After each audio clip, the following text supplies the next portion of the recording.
Tatkala aku mengembara di dunia fana ini, Allah menunjukiku jalan yang lurus. Ketika menelusuri jalan itu di antara tertidur dan terjaga, seolah-olah dalam mimpi, aku tiba di sebuah kota yang amat gelap. Kota itu sangatlah luas sehingga aku tidak dapat melihat atau memperkirakan batasnya. Kota ini dihuni oleh manusia dari beragam bangsa dan ras. Begitu sesaknya jalan-jalan hingga orang sulit untuk berjalan. Begitu gaduhnya sehingga orang sulit mendengar ucapan orang lain. Semua perbuatan buruk dari segala makhluk, semua dosa yang ku ketahui maupun tidak ku ketahui telah mengelilingiku. Dalam rasa takjub dan kagum, aku menyaksikan pemandangan aneh. Dan jauh di sana, di bagian tengah kota ini, ada kota lain dengan dinding yang tinggi dan besar. Apa yang kusaksikan di sekelilingku membuatku berpikir bahwa sejak semula, cahaya matahari kebenaran tak pernah menerangi kota ini. Tidak hanya langit, lorong-lorong dan rumah-rumah di kota ini yang berada dalam gelap gulita, melainkan para penduduknya pun bagaikan kelelawar, mempunyai pikiran dan hati sepekat malam. Sifat dan perbuatan mereka laksana anjing-anjing liar, saling menyalak dan menggigit satu sama lain hanya demi memperebutkan sesuap makanan. Dengan penuh nafsu dan amarah, mereka pun saling mencabik.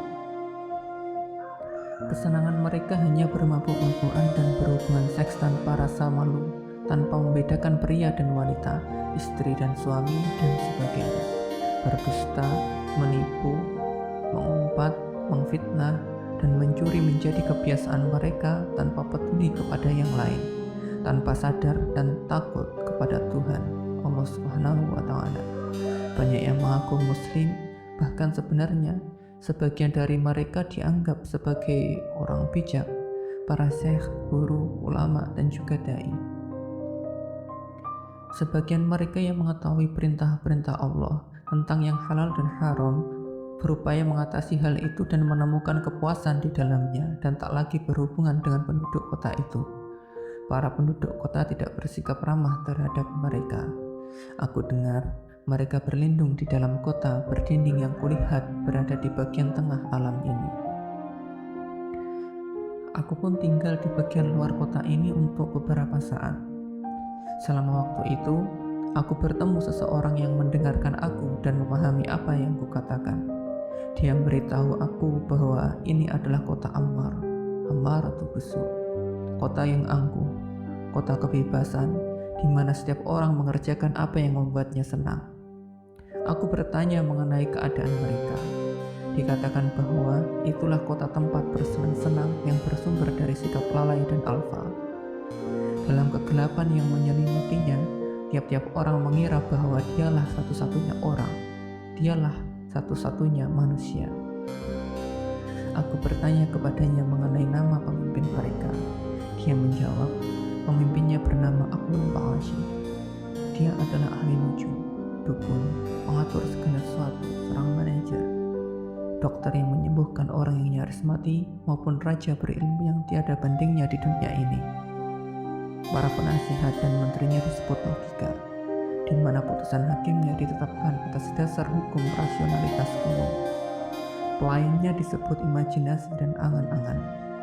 Dia mengatakan bahwa semua penduduk setia kepada pemimpin mereka, tidak hanya menghormati dan menghargai dia dan pemerintahannya, tetapi juga mencintainya, karena mereka semua merasa memiliki sifat, kebiasaan, dan perilaku yang sama. Aku, yang memiliki pemikiran yang sama waktu itu, dan dengannya mengetahui bahwa sesungguhnya raja kota ini adalah guru yang sempurna dari semua ilmu di dunia ini, ingin mempelajari ilmu-ilmu itu untuk menjadi kaya dan terkenal. Aku tinggal untuk beberapa waktu melayani si raja dan belajar darinya mengenai banyak hal yang mencerdaskan. Aku belajar perdagangan, politik, ilmu-ilmu kemiliteran, pertukangan, hukum, dan seni untuk menghormati manusia. Aku menjadi termasyhur. Ketika orang-orang menunjuk aku dengan jari mereka dan berbicara tentang diriku, egoku merasa senang, karena semua bagiku sepenuhnya berada di bawah pengaruh duniawi.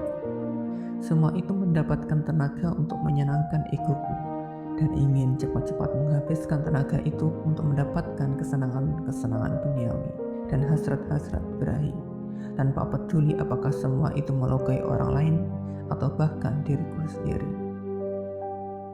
Kadang terbersit dalam diriku bahwa semua ini keliru, tetapi aku tak berdaya dan tak mampu mencegahnya. Bagian diriku yang insaf itu disakiti dan ingin keluar dari gelapnya kota ini. Suatu hari, ketika rasa sakit itu kian parah, aku pergi menemui guruku, sang raja. Dan dengan tanpa rasa takut aku bertanya, mengapa para ilmuwan di alammu tidak pernah mengamalkan ilmu mereka dan takut kepada Tuhan? Mengapa tak seorang pun di kotamu ini yang takut kepada hukumannya, padahal mereka takut kepada hukumanmu? Mengapa tidak ada cahaya di kota ini, di luar maupun di dalam hati masyarakatmu? Mengapa mereka yang berpenampilan seperti manusia, tetapi sifatnya seperti binatang buas yang jahat? Dia pun menjawab, akulah yang mereka teladani, orang yang sangat mampu mencari keuntungan di dunia ini, meskipun keuntunganku adalah kerugian bagi mereka. Aku mempunyai wakil di tengah-tengah mereka, merekalah pelayanku dan pelayan wakil-wakilku. Tetapi, aku juga punya guru yang membimbingku, yaitu setan. Tak seorang pun di sini yang mampu mengubah jalannya, dan semua senang mengira diri mereka lebih baik dari yang lain. Tak ada yang akan berubah, dan karena itu mereka tidak akan berubah. Tatkala aku dengar itu, aku ingin meninggalkan kota ini untuk melarikan diri. Tetapi, karena aku mengetahui kekuatan raja dan kekuasaannya atas segala sesuatu, aku meminta izin darinya untuk pergi. Wahai bagindaku yang perkasa, kataku, engkau telah banyak berbuat bagi hambamu yang hina ini dan telah memberiku semua yang kumiliki saat ini. Betapa senangnya hidup di bawah pemerintahanmu. Kau berikan aku pakaian mewah, kau berikan teman bersenang-senang dan bermain, minuman keras dan judi tak kau larang. Telah kurasakan semua kesenangan dan telah kuterima semua bagianku. Tidakkah kau tahu bahwa kedatanganku ke kota ini hanyalah sebagai musafir? Maka izinkan aku pergi ke istana besar yang kulihat berada di tengah-tengah kotamu itu. Sang raja pun mengatakan, aku juga penguasa di istana itu. Kawasan itu disebut Lawama, penyesalan atau menyalahkan diri sendiri. Tetapi penduduknya berbeda dengan kami yang ada di sini. Di kota kami yang durhaka ini, sembahan kami adalah setan. Dia atau aku pun tidak menyalahkan mereka atas apa yang mereka lakukan. Oleh karena itu, tak ada yang menyesali apa yang mereka kerjakan, karena kami hidup di dalam khayalan. Di kota Lawah, imajinasi tidak mempunyai kekuatan penuh. Mereka juga berbuat dosa, mereka berzina, mereka puaskan birahi mereka dengan kaum pria maupun wanita, mereka minum minuman keras dan berjudi, mencuri dan membunuh, bergunjing dan menfitnah seperti yang kami lakukan. Tetapi mereka sering menyadari apa yang telah mereka perbuat, menyesal dan bertobat. Segera setelah aku berbicara dengan guruku, yaitu kecerdasan, aku berlari ke gerbang kota Lawama. Di depan gerbangnya tertulis, Ataibu minadzambi kamanla yang malam. Orang yang bertobat dari dosa seperti orang yang tidak pernah berbuat dosa. Kubuka pintu gerbang dengan bertobat atas dosa-dosaku, dan aku masuk ke dalam kota itu. Kulihat kota itu memiliki penduduk yang jauh lebih sedikit dibanding dengan kota kegelapan yang pernah kusinggahi. Dapat kubilang, penduduknya hanyalah separuh dari kota yang telah aku tinggalkan itu. Setelah aku menetap di dalamnya selama beberapa waktu, aku berjumpa dengan seorang alim yang mengenal dan menguasai kitab suci Al-Quran. Aku mengunjunginya dan mengucapkan salam kepadanya. Dia menjawab salamku dan mendoakan diriku. Meskipun telah dikatakan kepadaku oleh penguasa kota kegelapan bahwa dia juga berkuasa di sini, namun aku tetap menanyakan kepada guruku itu Ihwal, nama pemimpin mereka. Dia menegaskan bahwa mereka berada di bawah pemerintahan akal, tapi mereka memiliki administratur sendiri yang bernama arogansi, kemunafikan, keras kepala, dan fanatisme. Di kalangan penduduk banyak terdapat ilmuwan. Sebagian besar mereka tampaknya bijaksana, tekun, soleh, dan baik. Aku bersahabat dengan mereka dan aku tahu mereka menderita penyakit arogansi, egotisme, dengki, ambisi, keras kepala, dan tidak jujur dalam bersahabat. Mereka saling bermusuhan dan saling menipu. Hal paling baik yang bisa kukatakan mengenai mereka adalah bahwa mereka melaksanakan sholat dan berusaha mengikuti perintah Allah karena mereka takut terhadap neraka dan azab atau hukumannya, serta mengharapkan kehidupan yang abadi dan bahagia di dalam surga. Aku bertanya kepada salah seorang dari mereka mengenai kota kegelapan yang ada di luar dinding pembatas itu dan mengeluhkan hal penduduknya.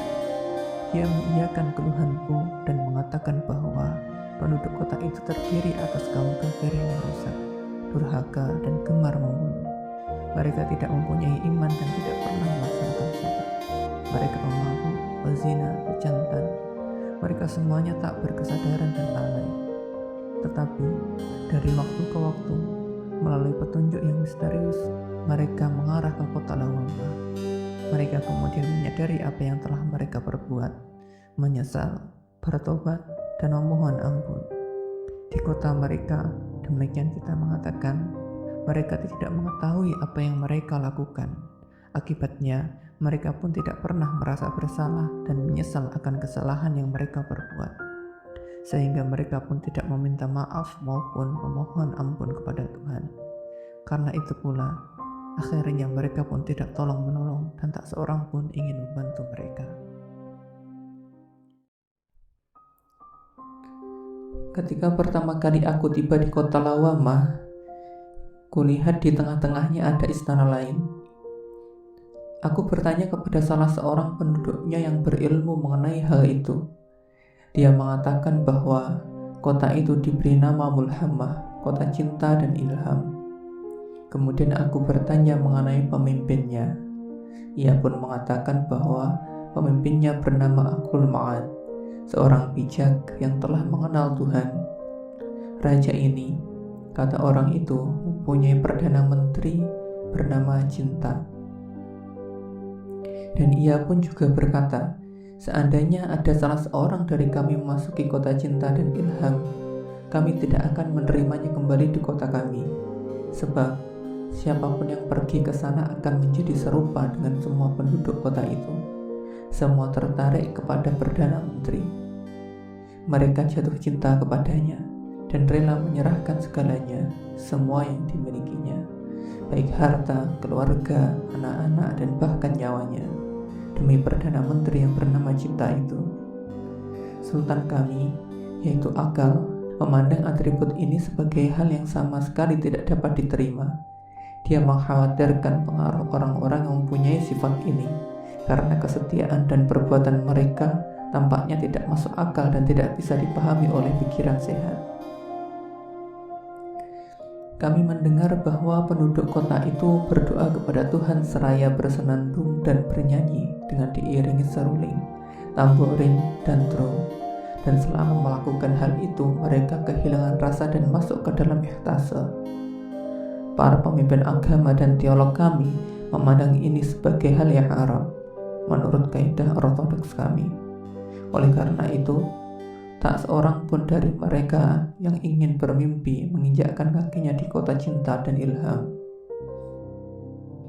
Tatkala ku dengar hal itu, aku sangat ingin meninggalkan kota lawamah dan berlari ke pintu gerbang kota cinta dan ilham yang penuh berkah itu. Di pintunya, ku baca tulisan Babul Jannati, La ilaha illallah. Ku baca frasa La ilaha illallah, tidak ada Tuhan kecuali Allah, dengan suara keras. Lalu aku pun bersujud memanjatkan syukur. Pada saat itulah pintu terbuka dan aku pun masuk. Tak lama berselang, kutemukan sebuah rumah kecil milik seorang fakir. Di dalamnya kulihat ada sekumpulan rakyat jelata maupun orang-orang berpangkat, sehingga kaya dan miskin bergabung menjadi satu. Kulihat mereka saling mencintai, menghormati, tolong-menolong dengan wajah senantiasa ceria. Mereka bercengkerama dan bernyanyi. Lagu dan ucapan mereka sangat menggugah, indah, dan selalu mengenai Tuhan dan hari kiamat, serta hal-hal yang bersifat rohani atau spiritual lain. Tak ada rasa cemas dan duka cita, seolah-olah hidup di alam surga. Tak kudengar atau kulihat apapun yang berkesan perselisihan, juga pertengkaran yang menyakitkan atau melukai. Tak ada tipu daya, kejahatan, dengki, ataupun fitnah. Tiba-tiba aku merasakan kedamaian, kebahagiaan, dan kegembiraan berada di tengah-tengah mereka. Kulihat ada seorang tua yang tampan, wajahnya memancarkan kedewasaan dan kebijaksanaan. Aku tertarik kepadanya dan langsung mendatanginya seraya bertanya, "Wahai sahabatku, aku adalah pengelana miskin yang sekaligus sakit. Aku mencari obat untuk menyembuhkan penyakit kegelapan dan kelalaianku. Adakah tabib di kota cinta dan ilham ini yang bisa menyembuhkan diriku?" Orang itu terdiam untuk beberapa saat. Kutanyakan namanya. Dia mengatakan kepadaku bahwa namanya adalah Hidayah, petunjuk.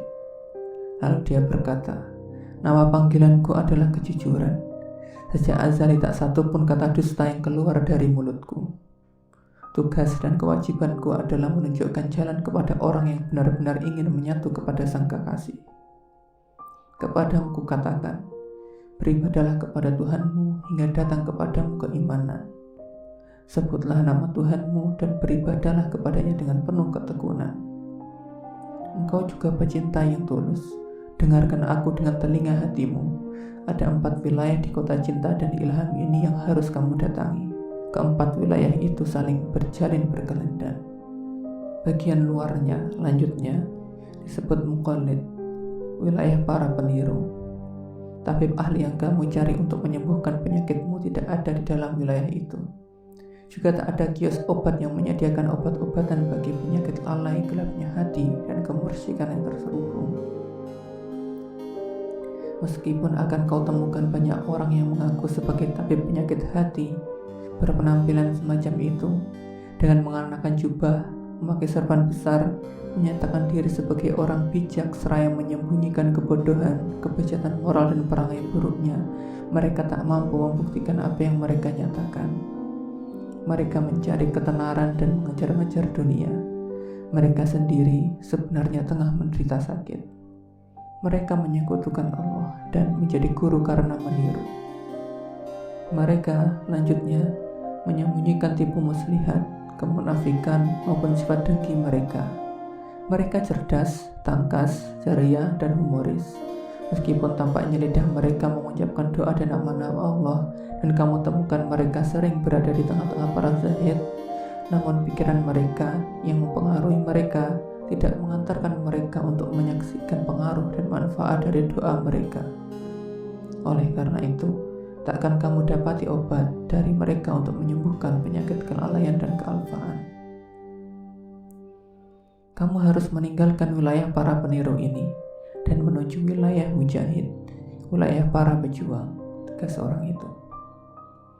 Kuturuti nasihat orang itu dan pergi ke wilayah para pejuang.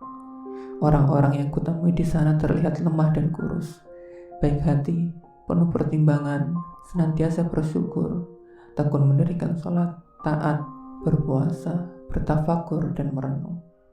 Kekuatan mereka terletak pada cara hidup yang selaras dengan pengetahuan mereka. Aku pun menjadi dekat dengan mereka. Mereka telah meninggalkan semua sifat buruk yang bersumber dari egoisme, kecongkakan, dan bayang-bayang kelalaian. Mereka telah bersungguh-sungguh menjadi hamba, ridho kepada Tuhan mereka, dan menerima keadaan mereka dengan ikhlas. Aku tinggal di wilayah para pejuang itu selama bertahun-tahun.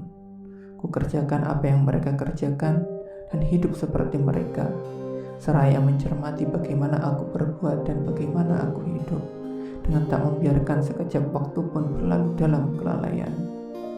Aku belajar bersikap sabar dan tabah, belajar meridhoi nasibku hingga aku pun ridho dan ikhlas.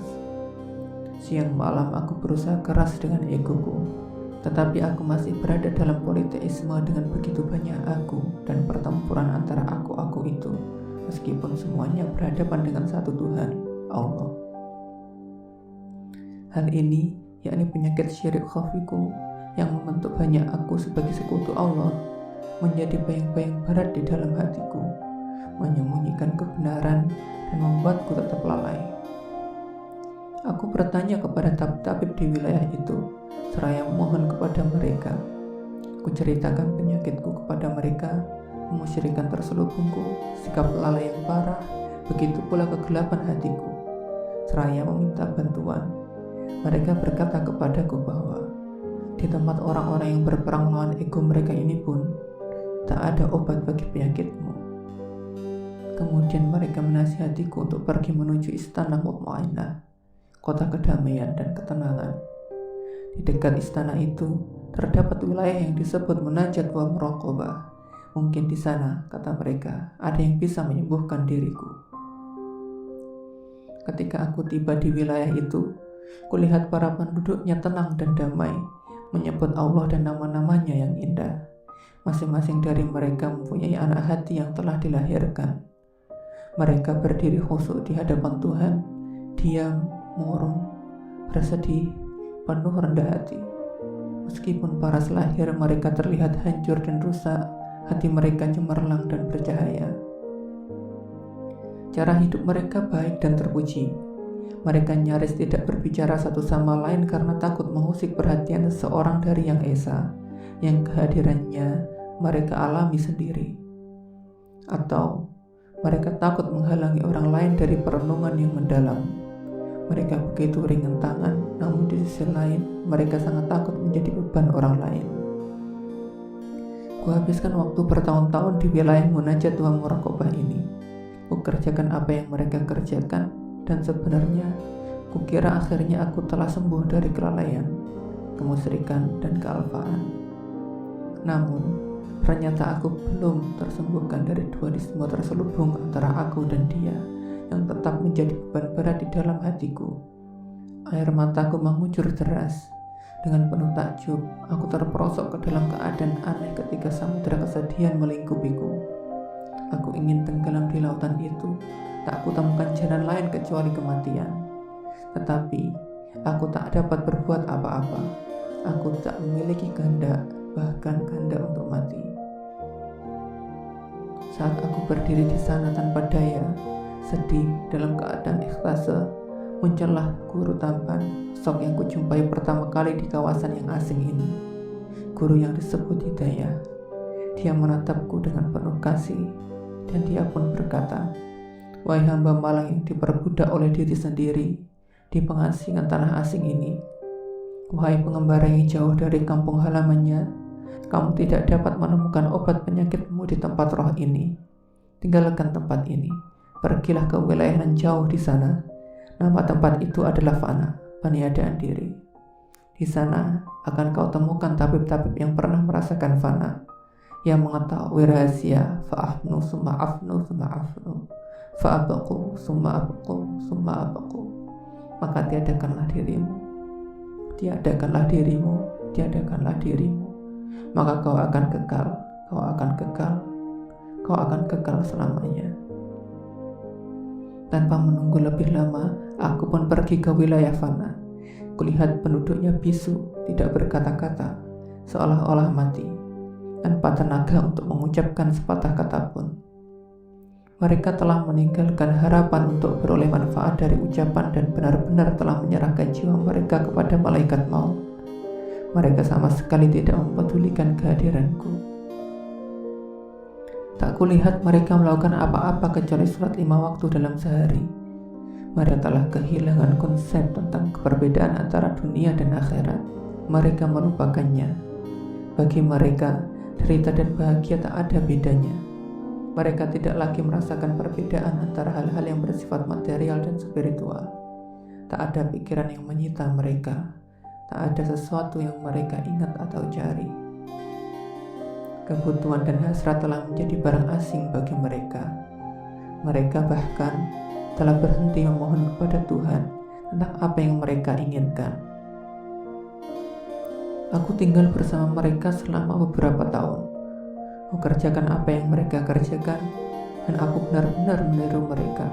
Tetapi aku tidak tahu keadaan batin mereka. Oleh karena itu, aku tidak dapat melakukan apa yang mereka lakukan di dalam batin mereka.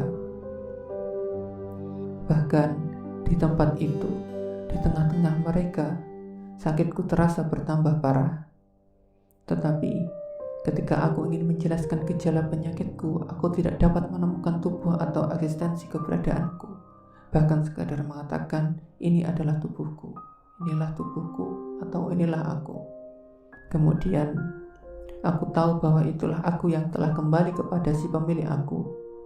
Kemudian aku tahu bahwa mengatakan wujud itu milikku adalah kata-kata dusta, dan dusta adalah dosa bagi setiap orang. Kemudian, aku tahu bahwa menanyakan pemilik sesungguhnya dari apa yang menjadi milikku adalah syirik terselubung yang aku sendiri telah bertekad untuk mencampakkannya. Maka, apa yang harus dilakukan? Dalam rasa takjub, kulihat diriku terbebas dari semua keinginanku. Aku menangis dan terus menangis. Seandainya aku memanggilnya, wahai Tuhanku, maka yang ada menjadi dua, aku dan dia. Aku dan dia yang kepadanya aku mohon pertolongan.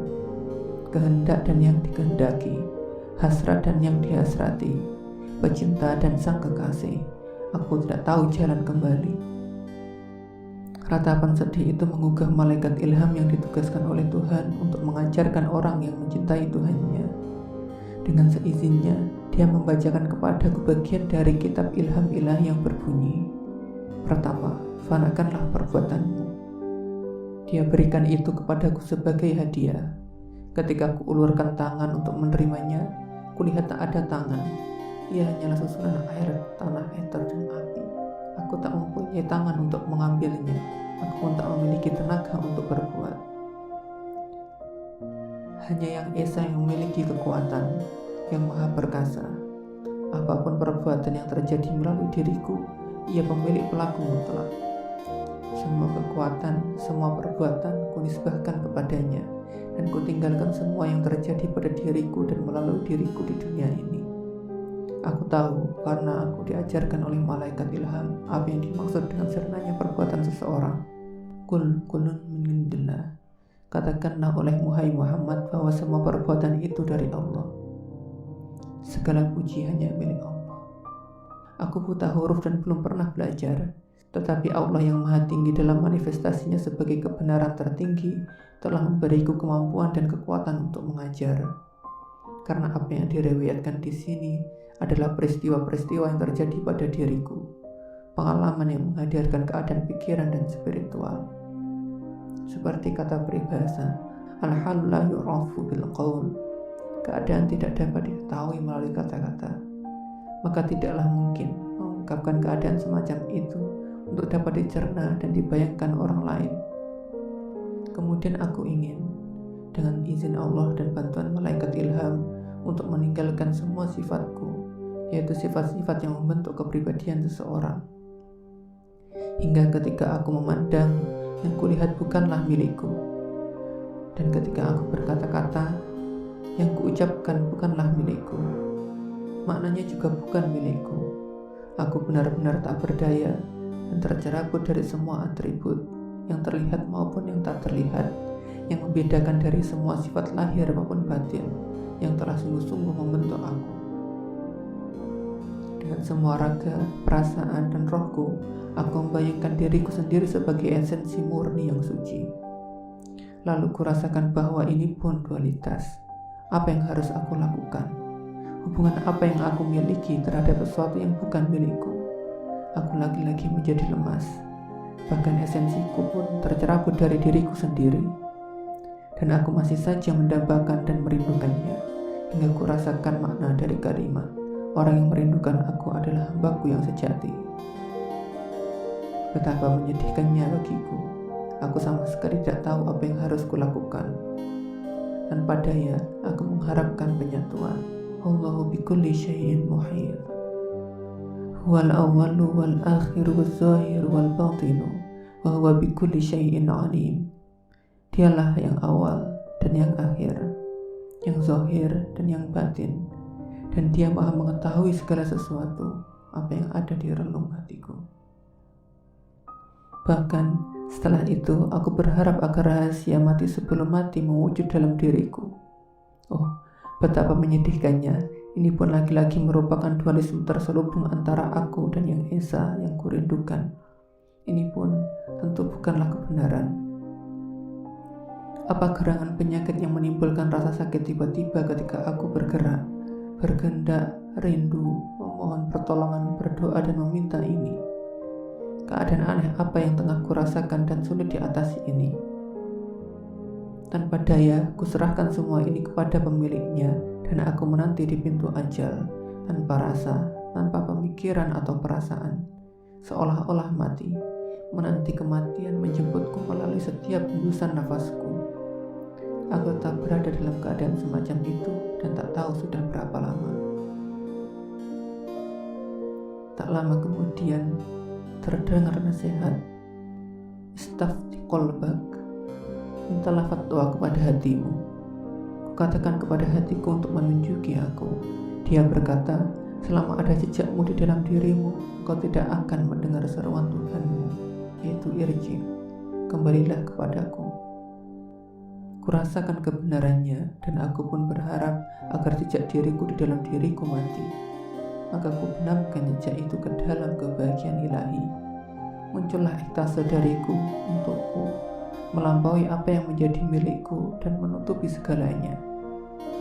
Rasa yang mustahil untuk diungkapkan. Tanpa telinga, tanpa kata-kata, tanpa huruf, ku dengar seruan, "Irji, mari kembalilah kepadaku." Aku mencoba berpikir, keadaan apa ini? Pikiranku tak dapat menjawabnya. Aku akhirnya menyadari akal tidak dapat menjangkau rahasia suci. Bahkan, pengetahuan itu dirampas dariku secepat ia datang kepadaku. Subhanallah ya. Begitulah kurang lebih uraian dari kota-kota jiwa yang ditelusuri oleh Syekh Muhammad Shothiq Naqsyabandi. Dan di akhir manuskrip itu beliau mengatakan, "Wahai penuntut ilmu, yang kupaparkan di sini tidaklah dimaksudkan untuk menunjukkan saya tahu. Karenanya, hal itu hanya akan kalian ketahui setelah aku pergi dari tengah-tengah kalian. Demi kepentingan para pencari kebenaran, para pecinta yang merindukan sang kekasih, mudah-mudahan pengetahuan itu membantu mereka mengenali diri mereka sendiri, agar mereka menemukan di dalam kota-kota yang telah kutelusuri hakikat diri mereka dan penduduk di dalamnya yang menjadi sahabat mereka. Dan semoga dengan keikhlasannya, ketika mereka mengetahui tempatnya dan bisa berbuat sesuai dengannya, serta mengetahui arah pintu menuju ridha Allah hingga bisa bersyukur, semoga saat itu mereka akan mengenang fakir ini, penulis karya ini, di dalam sekelumit doa." Baik, begitu. Mudah-mudahan Allah mencurahkan rahmatnya kepada Syekh Muhammad Shothiq Naqsyabandi Az-Zinjani, penulis asli karya ini, dan kepada orang-orang yang membaca maupun menyimaknya ya. Amin. Al-Fatihah.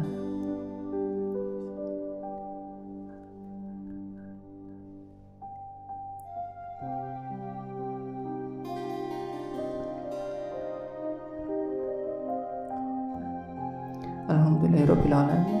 Wallahu a'lam bishawab. Demikian kali ini yang bisa kami sampaikan. Segala kebaikan yang ada hanya milik Allah Subhanahu wa taala, dan kekurangan-kekurangannya berasal dari kami. Untuk pertanyaan maupun saran yang bersifat membangun bisa ditulis di kolom komentar atau dikirim ke email yang ada di deskripsi. Salam damai sejahtera dan bahagia untuk kita semua. Wassalamualaikum warahmatullahi wabarakatuh.